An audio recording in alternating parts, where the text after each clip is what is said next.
My name is Eleanor Voss, and I want to tell you about the day I found out my sister forged our dying mother's signature. I'm holding 2 pieces of paper in my hands right now. One is the will my mother signed 11 years ago, the one that split everything evenly between me and my sister Camille. The other is the will that surfaced 4 days after my mother's funeral, the one that gives Camille the house, the savings, everything, and leaves me a single line. And to my daughter, Eleanor, my love, and nothing more. The signatures on both documents are supposed to be the same woman's handwriting. They are not. I didn't know that yet. Standing in the hallway outside the lawyer's office, my mother's casket barely cold in the ground. But 3 weeks later, a notary named Harold Speck would slide a manila folder across a diner table and say 6 words that changed everything. I kept a copy, just in case. This is the story of how my sister stole a house from a dying woman, how she almost got away with it, and how one overlooked. Overcautious old notary made sure she didn't. I need to take you back further than the forgery. I need to take you back to who we were before any of this happened, because you won't understand how badly this betrayal cut, unless you understand what it cut through. I'm the older sister. Camille is 2 years younger. We grew up in a narrow yellow house in a town called Belhaven, the kind of place where everyone's mother knew everyone else's business. And our mother, Ruth Voss, knew more than most because she ran the front desk at the only medical clinic in town for 31 years. My father left when I was 9 and Camille was 7. He didn't die. He didn't disappear into some tragic mystery. He just left, the way some men do, quietly over a period of months, until one day his side of the closet was empty, and my mother stopped setting a 4th place at the table. I say 4th because there was always an extra seat for whoever might drop by. My mother believed in extra seats. She believed the table should always have room for one more. That's who she was. A woman who kept the door unlocked until 10 at night in case a neighbor needed sugar or a shoulder. A woman who worked a desk job for 3 decades so 2 girls could have new shoes every September. A woman who never remarried, never really dated again as far as I knew, and put everything, every ounce of herself, into me and Camille. I want to be fair here, because fairness matters to me, even now. Camille was not always the person she became. When we were young, she was funny in a way I never was. She could make our mother laugh until she cried, doing impressions of the mailman, of our 3rd-grade teacher, of the dog next door barking at nothing. I was the serious one, the one who read at the dinner table until Mom took the book away, the one who left for college 2 hours away and called home every Sunday like a metronome. Camille stayed in Belhaven. She went to community college for a year, dropped out, worked at a bank, then a boutique, then back at the bank. She dated a string of men our mother diplomatically referred to as interesting choices. By the time she was 30, she was living 40 minutes from Mom in a rented condo with a leaking ceiling, and I was 3 states away with a husband, a mortgage, and a job in logistics that kept me traveling more than I liked. Here's the thing about distance in families. It doesn't create resentment on its own, but it creates room for resentment to grow unwatched. While I was building a life away, Camille was building something else back in Belhaven, a narrative. A story where she was the one who stayed, the one who sacrificed, the one who visited Mom every Sunday for pot roast while I sent cards from 3 states away. And there's truth in that story. That's what made it so effective later. The best lies are built on real grievances. I don't think Camille set out, at 34 years old, to become someone who would forge her mother's signature. I think it happened slowly, the way most terrible things do. Not as a single decision, but as 1,000 small ones. Each one a little easier than the last, because the first one didn't get caught. My mother was 68 when the headaches started. She mentioned them to me on a Sunday call, almost as an afterthought, sandwiched between a story about her neighbor's new fence and a question about my husband's job. "Probably just my eyes," she said. "I need new glasses." It wasn't her eyes. The scan showed a mass. "Glioblastoma," the doctor said, a word I'd never heard before and now cannot forget, a word that sounds almost gentle until you learn what it means. Aggressive. Inoperable in the way that mattered. They could slow it, not stop it. The oncologist gave her, optimistically, 18 months. She got 11. I flew home the week of the diagnosis, Camille picked me up from the airport, and I remember she hugged me longer than usual, and I remember thinking, in that strange, detached way you think things during a crisis, that maybe this would bring us closer. Maybe shared grief would dissolve the low hum of competition that had always existed between us, the sister who left and the sister who stayed. For a while, it did. We took turns driving Mom to appointments. We split the nights when she needed someone in the house, though Camille did far more of that than I could, since I still lived 3 states away and could only take so much unpaid leave. We cried together in the clinic parking lot after her second round of radiation, when she was too tired to walk to the car and had to be wheeled out. My mother, who had power walked 5 miles every morning of my childhood. I noticed the change around month 6. It started small. Camille began describing conversations with Mom that I hadn't been part of. Decisions about her care, about a new medication, about whether to pursue an experimental trial 3 hours away. When I'd ask Mom about it directly, she'd sometimes seem confused, like she didn't fully remember the conversation Camille had described, and I chalked it up to the disease. The tumor was pressing on parts of her brain that governed memory and clarity. Some days she was sharp as ever. Other days she called me by our grandmother's name. Camille started saying things like, "I'm just trying to make this easier on everyone," and "You're not here every day, so you don't see how bad it gets," and "Someone has to make the hard calls." Every one of these things was, on its surface, reasonable. Someone did have to make the hard calls. I wasn't there every day. I told myself I was grateful Camille was willing to carry that weight. I didn't see, not yet, that she was also carrying something else. She was carrying a plan. By month 8, my mother had moved out of her house and into a small private room at Belhaven Senior Care, a facility Camille had chosen and arranged everything for while I was dealing with a work crisis I still, to this day, feel sick about missing this for. I want to be honest with you about my own failures here, because a story like this only works if I tell it straight. I was not blameless in how easily Camille was able to do what she did.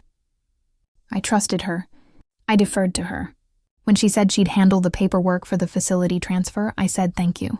When she said visiting hours were better in the afternoons because Mom was more alert then, I believed her even though it meant my visits, on the rare weekends I could fly in, started getting shorter and stranger, always cut off right as I felt like Mom and I were really talking.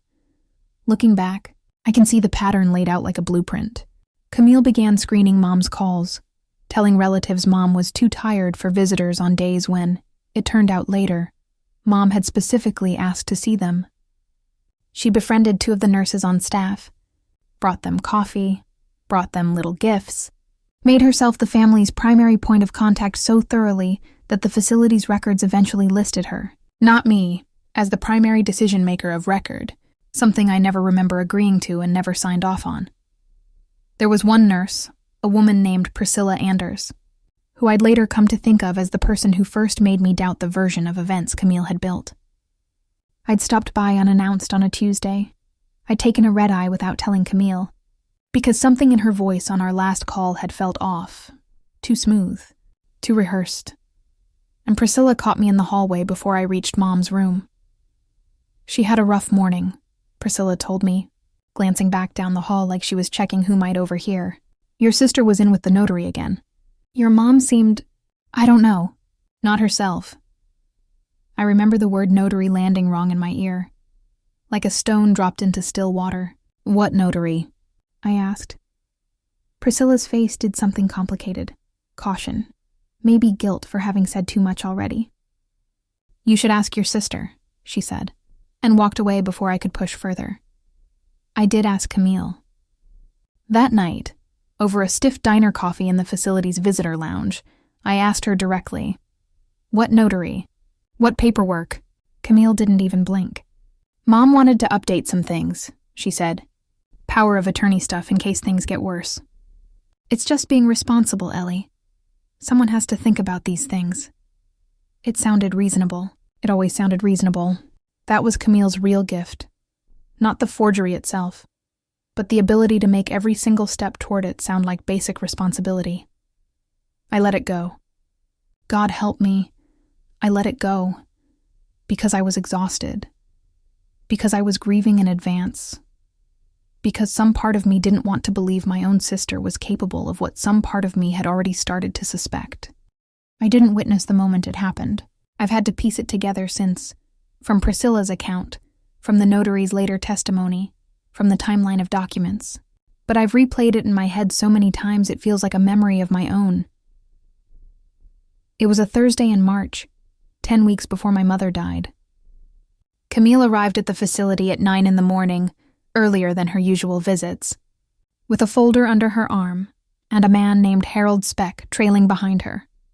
A notary public she'd found through an ad, not the one our family had used for decades, not anyone who knew my mother or would recognize if something seemed wrong. My mother had been given her morning medication 40 minutes earlier. It wasn't a heavy sedative, not technically, but combined with the tumor's effect on her cognition, the mornings were, according to every nurse who cared for her, the worst possible time for her to be making any decision more complicated than what she wanted for breakfast. Camille knew this. She had been there enough mornings to know exactly which hours my mother was least herself. Harold Speck would later describe the scene to me across a diner table with real discomfort in his voice. The discomfort of a man who suspected something at the time and did nothing, and has had to live with that ever since. He said my mother seemed disoriented, that she asked twice what she was signing, that Camille answered for her both times quickly, smoothly. "It's the update we talked about, Mom. Just sign here." Before Harold could finish reading the document aloud, which is technically a requirement he is supposed to enforce, and did not fully. Not that day. He said my mother's hand shook so badly that Camille placed her own hand over it, guiding the pen, and that the signature that resulted looked nothing like the confident, looping script my mother had used her entire adult life. It looked like a shadow of a signature. It looked like someone else's hand had done most of the work. Harold Speck notarized it anyway. He has told me since that it is the single greatest regret of his professional life. He told himself in the moment that family members help each other, that it wasn't so unusual for an elderly ill woman to need her hand steadied. He told himself Camille loved her mother and wouldn't do anything to hurt her. He wanted, I think, to believe the easy version of the story, the same way I had wanted to for months. But something nagged at him enough that when he got back to his office that afternoon, he did something he says he'd never done before in 15 years of notary work. He made an unauthorized photocopy of the signed document, and he wrote a private note for his own files.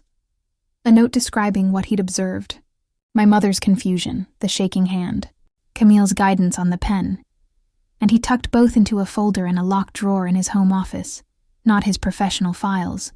His home office, in case, as he put it to me later, in case it ever mattered. He had no idea, that afternoon, just how much it would. My mother declined faster than any of us expected after that. The tumor accelerated in the way glioblastoma sometimes does, a slow fire that suddenly catches. By April, she rarely recognized me during my visits. By May, she'd stopped speaking much at all. I flew in for the final 2 weeks and stayed. Camille and I sat on opposite sides of her bed in shifts, and in those last days, something almost like peace settled between us, the peace of two people united by a single, undeniable loss. All the old resentments quieted by the enormity of what was actually happening in that room. I want you to know that I loved my sister during those weeks. Whatever came after, whatever I now know she'd already done 3 months before, I held her hand across our mother's hospital bed, and I meant it when I squeezed it back. My mother died on a Tuesday morning in late May. With both of us in the room, the sun barely up, a nurse quietly turning off the monitor because there was nothing left for it to measure. Camille cried harder than I did. I remember thinking, even then, even in the worst moment of my life, how strange it was that I could still notice things like that. Who cried harder? Who held together longer? Grief doesn't turn off the rest of your brain. It just makes everything feel very far away. The funeral was 3 days later.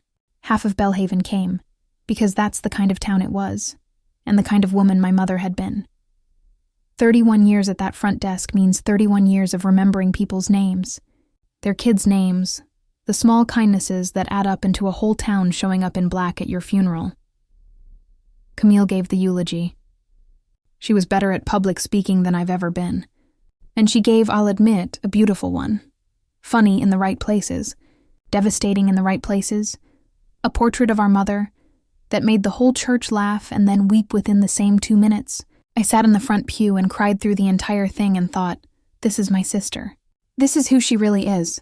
Whatever tension existed between us, this is the truth of her. 4 days later, at the reading of the will, I learned how wrong I was. The lawyer's office smelled like old carpet and coffee that had been sitting too long on a burner. I remember that detail with total clarity, the way you remember strange, irrelevant things from the worst moments of your life. Camille sat beside me, her hands folded in her lap, her expression carefully arranged into something appropriately somber.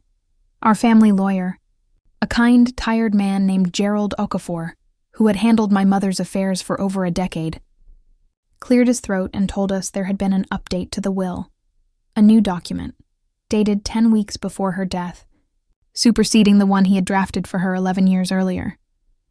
The room tilted a little. I remember the sensation exactly, a physical lurch, like missing a stair. The new will left the house, entirely paid off, worth close to $400,000 to Camille. It left her mother's savings account, just under $60,000 to Camille. It left me one single line, thanking me for my love, and leaving me, in Gerald's careful legal reading, nothing more. I looked at Camille. I remember searching her face for the shock I felt on mine, for some sign that she was as blindsided as I was. What I found instead was a stillness, a carefulness, the face of someone who already knew exactly what that document said, because she'd stood beside our medicated, disoriented mother, and guided her hand across the bottom of it. Mom talked to me about this, Camille said quietly, not quite meeting my eyes. She felt like you'd already built your own life, your own house, and I was the one who'd need the support. She wanted to make sure I'd be okay. It sounded again reasonable. That was always the trick of it. Every individual sentence Camille said sounded like something a grieving daughter might plausibly say about her mother's wishes. It was only the whole pattern, the timing, the new notary, the secrecy, the way it directly contradicted a will our mother had discussed openly with both of us for over a decade, that felt wrong in a way I couldn't yet prove. I didn't scream. I didn't accuse her in that office, in front of Gerald, in front of the ghost of my mother still hanging over every object in the room. I said very quietly, I need some time. And I walked out to my car and sat in the parking lot for 45 minutes before I could make myself drive. But somewhere in that silence, something in me had already started keeping score. Grief and suspicion are strange companions. They don't take turns. They run together, overlapping, so that you can be sobbing over a box of your mother's sweaters one moment, and the next, standing very still because you've just noticed something wrong with a signature on a photocopied document Gerald mailed you for your records. That was how it started. Not a grand investigation. Not at first. Just me. 3 weeks after the funeral, sitting at my kitchen table with 2 documents side by side. The old will, from 11 years ago, and the new one. My mother's signature on the old one was confident, looping, the same signature I'd watched her write on birthday cards my entire life. The signature on the new one was smaller, shakier, the letters slightly disconnected in a way that didn't match anything I'd ever seen from her, even accounting for illness. I called Gerald first. I asked him carefully what he knew about the new document, since he hadn't drafted it. He told me, with visible discomfort of his own, that a different attorney's office had processed it, one he didn't recognize, using a notary named Speck, whose name meant nothing to me yet. I asked him whether a will drafted while someone was as ill as my mother had been could be challenged. It can be, Gerald said carefully. If you can show she lacked what's called testamentary capacity at the time of signing, meaning she didn't understand what she was signing or wasn't free from undue influence, a court can invalidate it. But Eleanor, that's an extremely difficult thing to prove after someone has passed. You need real evidence, witnesses, documentation. It's not enough to have a feeling. I didn't have evidence yet. I had a feeling, and a signature that looked wrong, and a sister who wouldn't quite meet my eyes. So I started digging. The first real break came from an unexpected place. My mother's younger sister, My Aunt Deborah, who called me 2 weeks after the reading, her voice tight with something I recognized immediately because I felt it myself. "I need to tell you something," she said, "and I should have told you sooner. But I didn't want to make things worse when everyone was already grieving." Aunt Deborah told me that in the final 2 months of my mother's life, she'd tried to visit 3 separate times and been turned away, told by staff, at Camille's instruction, that Mom was too tired for visitors. On the one occasion she'd pushed past that and shown up anyway, she found my mother alone, more lucid than the staff description had suggested, and clearly confused about why nobody had been coming to see her. "She asked me why you hadn't called," Deborah said, and I felt something crack open in my chest. Because I had called, constantly, and had been told by Camille, again and again, that Mom was resting, that it wasn't a good time, that she'd pass along my love. "Your mother told me something else, too," Deborah continued. "She said Camille had brought some man to see her, some official-looking man, and she didn't understand why. She said it scared her a little, that she felt rushed. I told her I was sure it was nothing. Eleanor, I am so sorry. I should have told someone. I should have done something." I asked Deborah if she would be willing to say all of this to a lawyer, on record, if it came to that. She said yes without hesitation. That was the first thread. It wasn't proof of forgery. It was proof of pattern. Proof that Camille had been isolating our mother, controlling information in both directions, engineering a version of reality where nobody but her had a clear view of what was actually happening in that facility during those final months. I hired a lawyer of my own the following week. Not Gerald, who I still trusted but who felt too close to the family to lead a legal challenge, but a sharp, no-nonsense estate attorney named Priya Nandakumar, who listened to my whole account without interrupting once, and then said the words I needed to hear. "This is worth investigating properly," she said. "But I want to be honest with you, Eleanor. Contesting a will is hard. Contesting a will against your own sister is harder, because juries and judges don't love ruling that a woman stole from her dying mother unless the evidence is airtight. We need more than a bad feeling. We need documents. We need witnesses. Ideally, we need the notary." Finding Harold Speck should have been simple. It wasn't. Priya's office pulled the notarization record from the county, which listed his name, his license number, and the address of the office where he'd been working at the time of the signing. When we called, the number had been disconnected. When Priya sent an assistant to the physical address, it turned out to be a small shared office space that Harold had vacated 4 months earlier, right around the time I'd later learn that his conscience had started keeping him up at night. The county clerk's office. When I requested a certified copy of the notarial journal, the log every notary is legally required to keep, documenting each signing they perform, told me the journal had not yet been filed for that period, which was unusual but not, apparently, illegal within certain time frames, and which felt, to me, like exactly the kind of gap a nervous notary might leave open, whether by neglect or by design. For nearly 3 weeks I hit wall after wall. I found an old business listing for Harold Speck's notary services, called the number, got a disconnection message. I found what I thought was his LinkedIn profile, sent a message that went unanswered. Priya warned me gently that sometimes cases like this simply run out of road, that people disappear, memories fade, and juries need more than a family's certainty. I want to tell you, I stayed strong and determined through this entire stretch. But the truth is, there was a week in there where I nearly gave up. I sat in my car outside Priya's office after a discouraging update and cried until I couldn't see the steering wheel. Not just for the house, not just for the money, but because it felt like my mother's real wishes. Her real voice was being erased and replaced by a lie, and I couldn't find anyone who could prove otherwise. The break came from Priscilla Anders, the same nurse who'd first mentioned the notary to me in that hallway, months earlier. I'd stayed in touch with her, more out of instinct than strategy, and one evening she called me out of the blue. "I ran into Harold Speck's sister," she said. "She works at the pharmacy near the facility. I asked if she knew how to reach him. She said he's been going through something. Some kind of crisis of conscience," her words. Not mine, and that he might actually want to talk to someone. 2 days later, I had his number. I met Harold Speck at a diner off Route 9. A place he chose because, he told me later, It was far enough from Belhaven that he wouldn't run into anyone who knew him. He was a small, neat man in his 60s, the kind of person who folds his napkin before he's finished eating. And when he sat down across from me, his hands were shaking almost as badly as my mother's had been in his account of that March morning.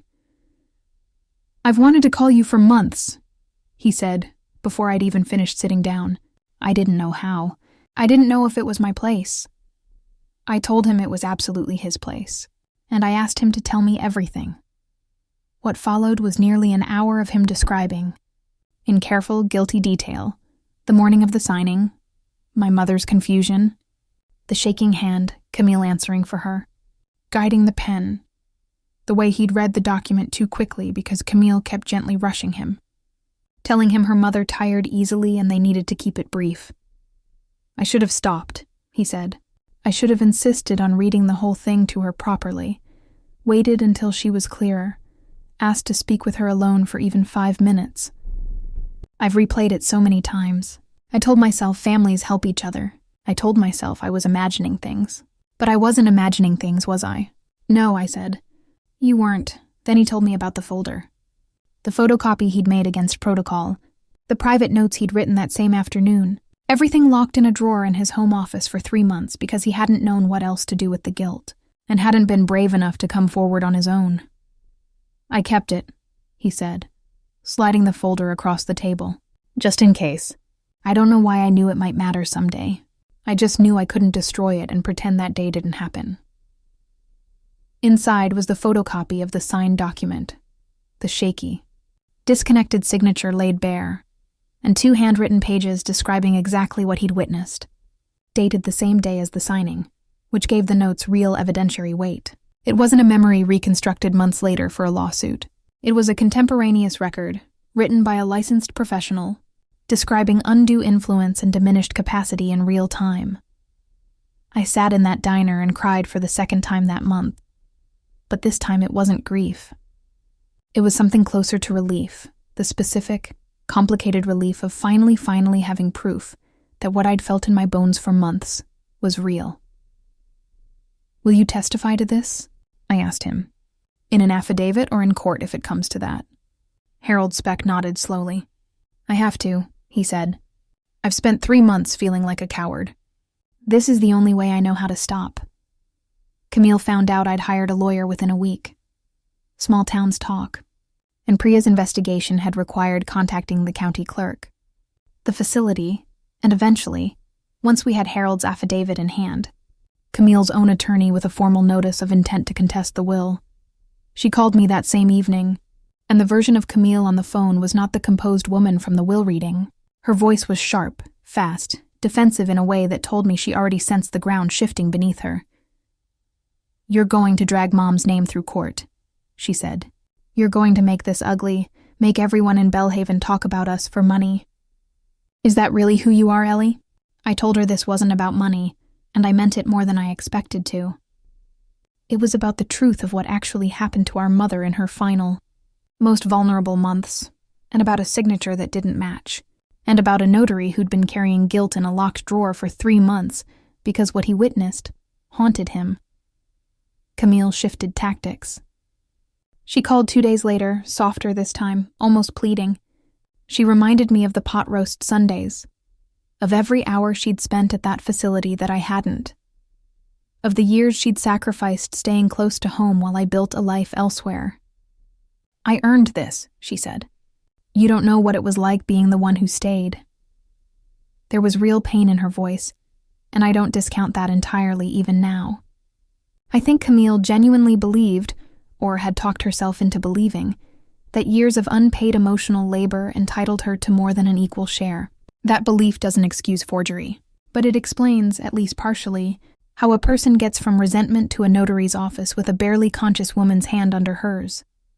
When neither guilt nor sympathy worked, Camille tried something else. Our cousin Frank, who'd sided with Camille from the start, called me on her behalf and floated an offer, a settlement. He called it $60,000. Take it and drop the whole thing. Avoid the ugliness of court. Let the family heal. I told Frank I'd think about it. I didn't need to think about it. $60,000 for a $400,000 house and my mother's actual last wishes was not a settlement. It was hush money, and accepting it would mean letting Camille's version of events stand as the official record forever. I said no. And I told Priya it was time to file. I won't pretend the legal process was fast or clean. It took 4 more months. Depositions, document requests. A forensic handwriting analyst Priya brought in, who confirmed with technical certainty what Harold's photocopy had already suggested. The signature on the new will showed characteristics consistent with a hand being guided rather than acting independently. Inconsistent pressure, inconsistent letter formation, nothing like the 11 years of consistent signature samples pulled from the old will. Bank documents and birthday cards Aunt Deborah had kept. Harold Speck testified. I watched him do it. Sitting 3 rows behind Camille in a courtroom that felt too bright and too quiet. And I watched his voice shake through the first few minutes before steadying into something I can only describe as relief. The relief of a man finally saying, out loud, in a place where it mattered, what he'd been carrying alone for months. Priscilla Anders testified about the isolation, the blocked visits, the screened calls, the pattern of controlling access to my mother that had left the rest of the family, and the dark for the better part of a year. Aunt Deborah testified about the day. She'd pushed past the excuses and found my mother alone, confused, and asking why no one had come. Camille's attorney tried to paint me as an absent, distant daughter seeking a payday. And there were moments in that testimony where the old guilt I carried about the distance, the missed years, the pot roast Sundays I hadn't attended, rose up in my chest and made me want to sink into the floor. But guilt about being far away is not the same as guilt about forgery, and eventually, even Camille's attorney seemed to sense the evidence had outpaced the narrative. The judge's ruling came 6 weeks after the trial concluded. The second will was invalidated on the grounds of lack of testamentary capacity and undue influence. The original will, from 11 years earlier, splitting the estate evenly, was reinstated as the controlling document. Separately, and this is the part I hadn't fully expected, the district attorney's office, after reviewing the case file Priya had built, opened its own investigation into potential forgery and elder financial exploitation charges against Camille. I saw Camille one more time before everything was finalized, not in a courtroom, but at our mother's house, the house that would now, per the reinstated will, be split evenly between us and most likely, sold. She was there packing boxes when I arrived, and for a moment neither of us said anything. Then she looked up at me, and I saw something in her face I hadn't seen since the will reading. Not defiance, not manufactured grief, just tiredness. The exhaustion of someone who has been performing a version of themselves for so long, they've lost track of the difference between the performance and the truth. You destroyed everything, she said quietly. The family will never look at me the same. Frank barely speaks to me now. Aunt Deborah won't return my calls. You did that, I said. I didn't guide Mom's hand across a page while she was too confused to know what she was signing. I didn't isolate her from the people who loved her. You made every one of those choices, Camille. All I did was find out.